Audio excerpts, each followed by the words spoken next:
Assalamualaikum audience. I hope so you are well. Welcome to our channel The Medicos World. This is me doctor Saha Rahman.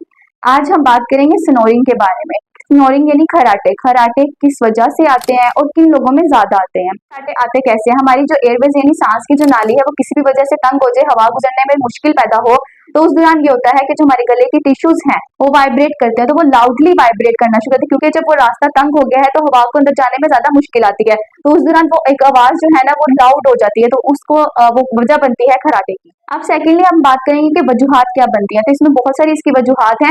इसमें हमारे पास अगर हम देखेंगे जो लोग बहुत ज्यादा ओवरवेट होते हैं, मोटापा होता है, उनके गर्दन के जो मसल्स हैं उन पे बहुत ज्यादा फैट जमा हो जाता है. फैट जमा होने की वजह से जो अपर एयरवेज हैं उनमें हवा मुश्किल से जाती है, तो इस वजह से खराटे आते हैं.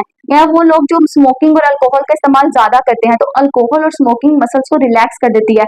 जब वो रिलैक्स होंगे तो वो फैल जाएंगे, जो एयरवेज का रास्ता है वो तंग हो जाएगा, और जब वो तंग हो जाएगा तो फिर से हवा को जाने में मुश्किल होगी. और इसमें अगर हम आगे देखें तो उसकी एक वजह होती है ऑब्स्ट्रक्टिव स्लीप एपनिया. वो लोग जो रात को सोए सोए चौंक के उठ जाते हैं, उन्हें सांस लेने में मुश्किल आती है, तो वो इसी वजह से आती है. जब सांस लेने में मुश्किल आएगी तो उस वजह से भी उनको खराटे होंगे. इसके अलावा अगर आप देखें कि जिन लोगों में टॉन्सिल्स ज्यादा होते हैं और या फिर नाक की हड्डी बढ़ जाती है तब भी उन्हें सांस लेने में मसला होता है, तो उस वजह से भी खराटे आते हैं. और जो लोग सीधा लेटते हैं, सीधा लेटने की वजह से ग्रेविटी की वजह से क्या होता है, उनकी जबान जब पीछे की तरफ जाती है तो वो भी एयरवे का जो रास्ता है वो थोड़ा सा तंग कर देती है, तो हवा को जाने में मुश्किल पैदा होती है. तो इस वजह से खराटे आते हैं. मैनेज कैसे करते हैं? खराटों को मैनेज करने में हमें सबसे पहले जो हमने बताया कि वो लोग ओवरवेट ज्यादा होते हैं. ओवरवेट में हमें ये करना पड़ेगा कि वजन कम करना पड़ेगा. उस इंसान को चाहिए, शख्स को चाहिए कि वो अपना वजन कम करे.